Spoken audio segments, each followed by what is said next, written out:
कृष्ण गोविंद हरे मुरारी।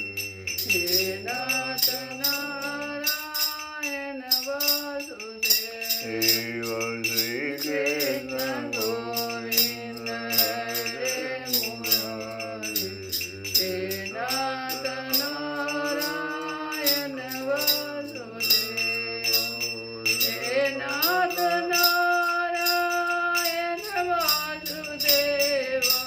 हे नाथ नारायण वासुदेव।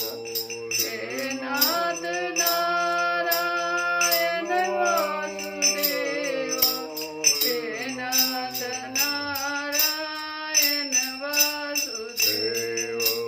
श्री कृष्ण गोविंद हरे मुरारी। हे नाथ नारायण वासुदेव। हे राम राम राम हरे हरे। हरे कृष्ण कृष्ण कृष्ण हरे हरे। हरे राम राम हरे हरे। कृष्ण हरे कृष्ण कृष्ण कृष्ण हरे हरे। हरे राम राम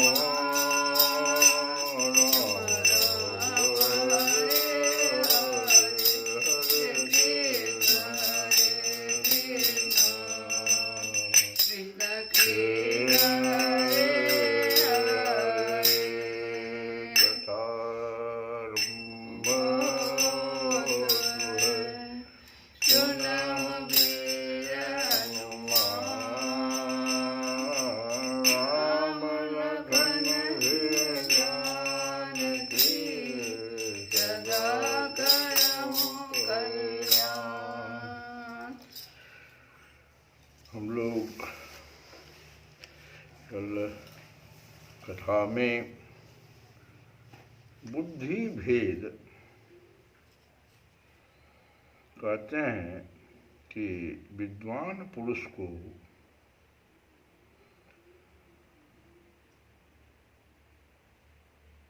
बुद्धि भेद समाज में नहीं पैदा करना चाहिए। और बुद्धि भेद पैदा करने के कुछ बात इस प्रकार से कर देते हैं कि कर्मों में क्या रखा है। और इस प्रकार का बुद्धि भेद जो है, असक्तः जो विद्वान है, आसक्ति रहित विद्वान, उनके द्वारा नहीं होना चाहिए।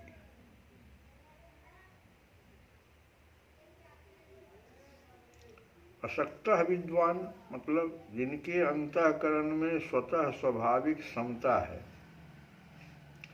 जिसकी स्थिति निर्विकार है, जिसकी समस्त इंद्रियां अच्छी तरह जीती हुई है और जिसके लिए मिट्टी पत्थर और स्वर्ण समान है, ऐसे तत्वज्ञ महापुरुष को ही यहाँ पर युक्त विद्वान सब कहला इस पद से कहा गया है। और जो लोग शास्त्र विहित कर्मों को अपने लिए मतलब जो सुख भोग मान बड़ाई आदि की प्राप्ति के लिए करते तो है शास्त्र विहित कर्म ही, लेकिन अपना सुख चाहते हैं, अपना भोग मान बड़ाई बढ़ाने के लिए जो लोग काम करते हैं, कर्म करते हैं, उनको भगवान कर्म संगी नाम अज्ञानाम,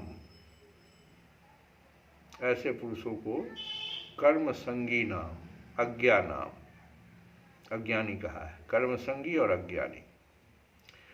तो दो तरह के हो गए, एक तो श्रेष्ठ पुरुष हुए, एक हो गया कर्म संगी नाम अज्ञा नाम।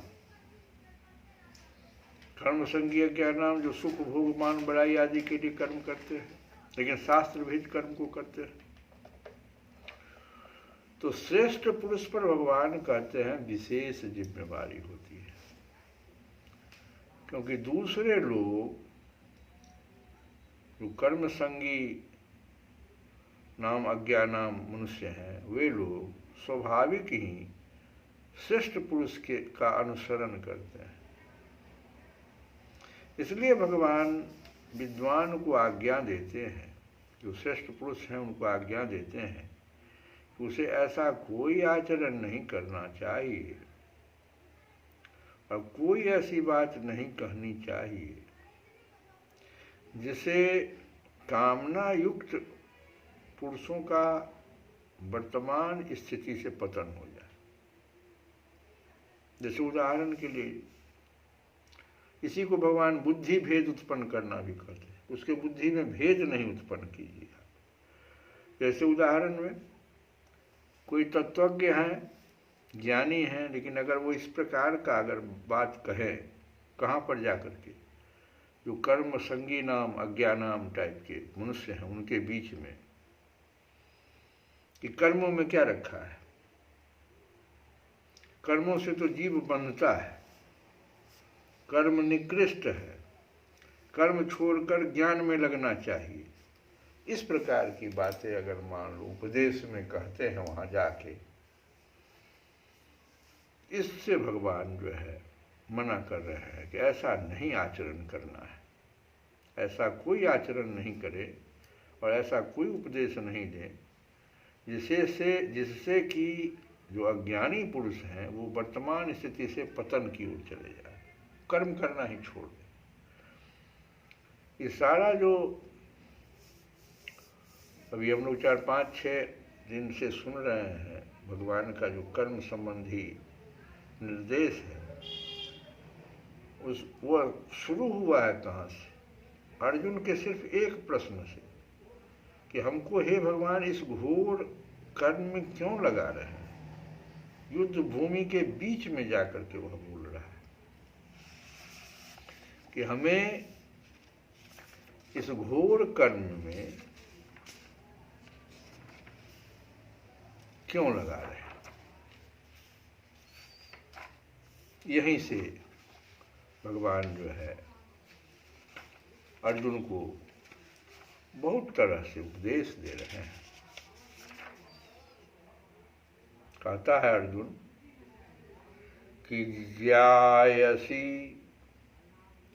भगवान से कहता है कि जनार्दन, हे जनार्दन, चेतते कर्मणः बुद्धि ज्यायसी मता ततः।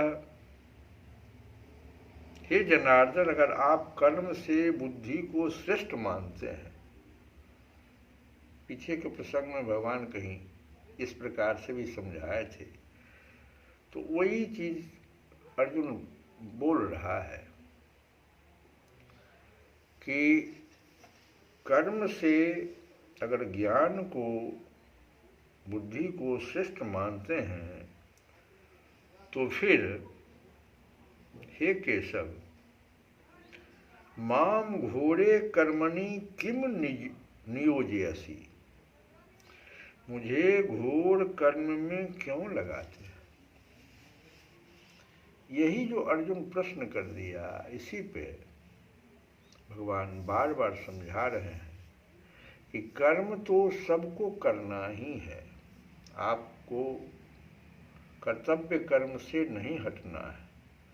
और ख़ास करके भगवान अपना उदाहरण दे करके कि हम भी तो, हमको कुछ भी प्राप्त करना नहीं है, लेकिन हम भी कर्म में लगे हुए हैं। तुम मुझे सारथी के रूप में कहा करने के लिए कर्म, तुम सारथी के रूप में कर्म कर रहे हो। और जो समाज में ज्ञानी लोग हैं, तत्वज्ञ लोग हैं, उनको भी सावधान भगवान कर रहे हैं कि हमारा जो ये सृष्टि चक्र है, इसमें बाधा नहीं उत्पन्न कीजिए आप अपने उपदेश से, इस प्रकार का उपदेश कि कर्मों में क्या रखा है, कर्मों से तो जीव बनता है, कर्म निकृष्ट है, कर्म छोड़कर ज्ञान में लगना चाहिए, इस प्रकार का उपदेश। अथवा इस प्रकार के अपने आचरण, वो ज्ञानी पुरुष इस प्रकार का आचरण ही करना शुरू कर दे तो दूसरे में कर्तव्य कर्मों के प्रति अश्रद्धा हो जाएगी और विश्वास उत्पन्न हो जाएगा। दूसरे तरह से इस तरह से भी कोई कुछ कहे कि जहां देखो वहीं स्वार्थ है, स्वार्थ के बिना कोई रह नहीं सकता, सभी स्वार्थ के लिए कर्म करते हैं, मनुष्य कोई कर्म करे तो फल की इच्छा रहती ही है, फल की इच्छा न रहे तो वह कर्म करेगा ही क्यों, इस प्रकार का उपदेश देना ज्ञानी को मना करते हैं। इस तरह की बात भी आप न करें। फिर फल की इच्छा रखकर अपने लिए कर्म करने से फल भोगने के लिए बार बार जन्म लेना पड़ता है, यह भी उपदेश नहीं देना है। इस प्रकार का जो उपदेश है भगवान मना करते हैं। इस प्रकार के उपदेशों से कामना वाले पुरुषों का कर्म फल पर विश्वास नहीं रहता। फलस्वरूप क्या होता है, उनकी फल में आसक्ति तो छूटती नहीं। जो कामना युक्त पुरुष हैं उनकी फल में तो आसक्ति छूटती नहीं, शुभ कर्म जरूर छूट जाते हैं। उस शुभ कर्म को छोड़ देता। शुभ कर्म जैसे अभी अर्जुन कैसे सारा धनुष वगैरह नीचे गिरा करके कहा जब इस घोर कर्म, इसको घोर कर्म कह रहा है, अधर्म हो रहा है और कह रहा है ये घोर कर्म में हमें क्यों लगाते, तो शुभ कर्म छूट जाता है। अब बंधन का कारण आसक्ति ही है, कर्म नहीं है। भगवान कहते हैं कामना पहले छोड़े। तो कहते हैं भगवान कि ज्ञानी पुरुष को कि आप इस प्रकार का उपदेश करें कि आप उससे कहें, बुद्धि भेद उत्पन्न न करके आप कहिए कि वर्णाश्रम धर्म के अनुसार स्वयं कर्तव्य कर्म करें और दूसरों से भी वैसे ही करवाए। उस ज्ञानी को चाहिए कि वो अपने आचरणों और वचनों के द्वारा अज्ञानियों की बुद्धि में भ्रम पैदा न करते हुए उन्हें वर्तमान स्थिति में क्रमशः ऊंचे उठावे। अभी जिस स्थिति में वो है, कामना भी करके शास्त्र विहित कर्म कर रहा है, सिर्फ आसक्ति हो गई है फल में, तो उसको उतनी ही कमी को आप समझ करके, आप ज्ञानी हैं तो आप उसको उससे ऊंचा उठाने की बात करें। जिन शास्त्र विहित शुभ कर्मों को अज्ञानी पुरुष अभी कर रहे हैं उनकी वह विशेष रूप से प्रशंसा करें कि बहुत अच्छी बात है, बहुत अच्छा काम आप कर रहे हैं। और उनके कर्मों में होने वाली जो त्रुटि है, त्रुटि इतने है ना कि आसक्ति हो गई है उसको फल से, तो त्रुटियों से उन्हें अवगत कराएं जिससे वे उन त्रुटियों को दूर करके सांगोपांग विधि से कर्म कर सके। इसके साथ ही ज्ञानी पुरुष उन्हें यह उपदेश दे कि यज्ञ, दान, पूजा पाठ आदि शुभ कर्म करना तो बहुत अच्छा है, पर उन कर्मों में फल की इच्छा रखना उचित नहीं, क्योंकि हीरे को कंकड़ पत्थरों के बदले बेचना बुद्धिमता नहीं है। अतः सकाम भाव का त्याग करके शुभ कर्म करने से बहुत जल्दी लाभ होता है। इस प्रकार सकाम भाव से निष्काम भाव की ओर जाना ये बुद्धि भेद नहीं है, ये वास्तविकता है। इसी तरह उपासना के विषय में भी कोई उपासना करता है तो वहाँ ज्ञानी पुरुष को बुद्धि भेद पैदा नहीं करना चाहिए। जैसे प्रायः लोग कह दिया करते हैं कि नाम जप करते समय भगवान में मन नहीं लगा तो आप नाम जप करना व्यर्थ है, इस प्रकार का उपदेश नहीं, ये नहीं कहना है। वो नाम जप तो कर रहा है, नाम जप कभी व्यर्थ होता ही नहीं, क्योंकि भगवान के प्रति कुछ न कुछ भाव रहने से ही नाम जप होता है। भाव के बिना नाम जप में प्रवृत्ति ही नहीं होती। अतः नाम जप का किसी भी अवस्था में त्याग नहीं करना है। ठीक है, नाम लेने के समय उसका मन इधर उधर भाग रहा है, लेकिन जप तो कर रहा है। नाम और जप एक क्रिया तो चल रही है उससे। तो कहा गया है कि मनुआ तो चहूँ जिस फिरे, यह तो सुमिरन नाही। इसका भी यही अर्थ है कि मन न लगने से भले सुमिरन नहीं होता, स्मरण नहीं होता, जप तो है, जप हो रहा है। तो मन लगाकर ध्यानपूर्वक नाम जप करने से बहुत जल्दी लाभ होता है। तो इस प्रकार से कोई भी मनुष्य सर्वथा गुण रहित नहीं होता, उसमें कुछ न कुछ गुण रहते ही हैं। इसलिए तत्वज्ञ महापुरुष, जो ज्ञानी महापुरुष हैं, उनको चाहिए अगर किसी व्यक्ति को उसकी उन्नति के लिए कोई शिक्षा देनी है, कोई बात समझानी है, तो उस व्यक्ति की निंदा या अपमान नहीं करे, उसके गुणों की प्रशंसा करें। गुणों की प्रशंसा करते हुए आदरपूर्वक उसे जो शिक्षा दी जाएगी, उस शिक्षा का उस पर विशेष असर होगा। समाज और परिवार के मुख्य व्यक्तियों को भी, परिवार में भी जो मुखिया है और समाज में भी जो मुख्य लोग हैं, उसको भी इस चीज़ की ओर, इस रीति से दूसरों को शिक्षा देनी चाहिए। यही भगवान जो है ज्ञानी पुरुष के लिए 2 श्लोकों में जो उपदेश दिए हैं, इसका सार यही है। किसी भी परिस्थिति में आप जो है बुद्धि भेद न करें, आचरण से, उपदेश से, सब तरह से जो कर रहा है, कम से कम वहाँ तक तो कर रहा है, उसकी त्रुटि को आप गिनाएं। अब हम लोग एक भजन गाएंगे कि सकुचत हूँ अति राम कृपा निधि, सकुचत हूँ अति राम कृपा निधि, क्यों कर विनय सुनाऊं। सकुचत हूँ अति राम कृपा निधि, क्यों कर विनय सुनाऊं। हे कृपा निधि राम जी, मुझे बड़ा संकोच हो रहा है, मैं किस प्रकार आपको अपनी विनती सुनाऊं। सकुचत हूँ अति राम कृपा निधि, क्यों कर विनय सुनाऊं। सकल धर्म विपरीत करत के भांति नाथ मन भावो। जानत हूँ हरि रूप चराचर, मैं हठि नयन न लाऊं। अंजन केश शिखा युवती, लोचन सलभ पटाओ। सकुचत हूँ अति राम कृपा निधि, क्यों कर विनय सुनाओ। कहते हैं तुलसी बाबा के, हे कृपा निधि राम जी, मुझे बड़ा संकोच हो रहा है कि मैं किस प्रकार आपको अपनी विनती सुनाऊं। जो कुछ भी मैं करता हूँ सो सभी धर्म के विरुद्ध हो जाता है, फिर नाथ आपको मैं क्यों अच्छा लगने लगा।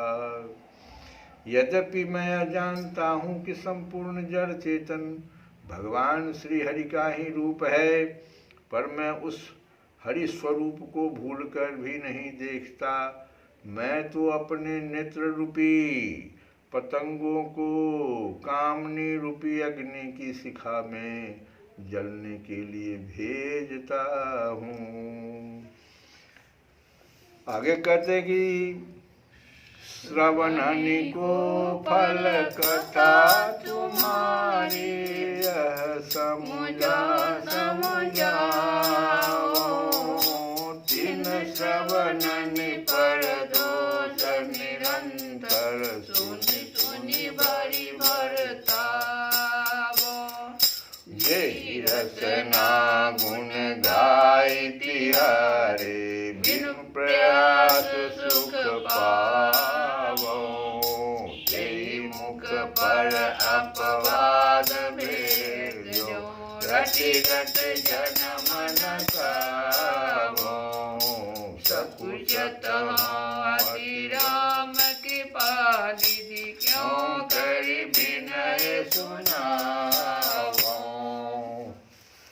कहते हैं कि मैं यह समझता हूँ और दूसरों को भी समझाता हूँ कि कानों की सार्थकता तो आपकी कथा सुनने में है।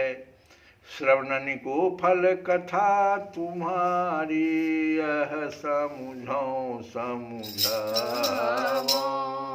कानों की सार्थकता तो आपकी कथा सुनने में ही है, परंतु मैं तो उन कानों से सदा, मैं क्या करता हूँ तो मैं उन कानों से सदा दूसरों के दोष सुन सुनकर उन्हें हृदय में भरता और संतप्त होता हूँ। तीन श्रवणनि पर दोष निरंतर सुन सुन भरी भरी तावो। सचत हूँ अति राम कृपा निधि, क्यों करी विनय सुनाओ। श्री कृष्ण गोविंद हरे मुरारे। हे नाथ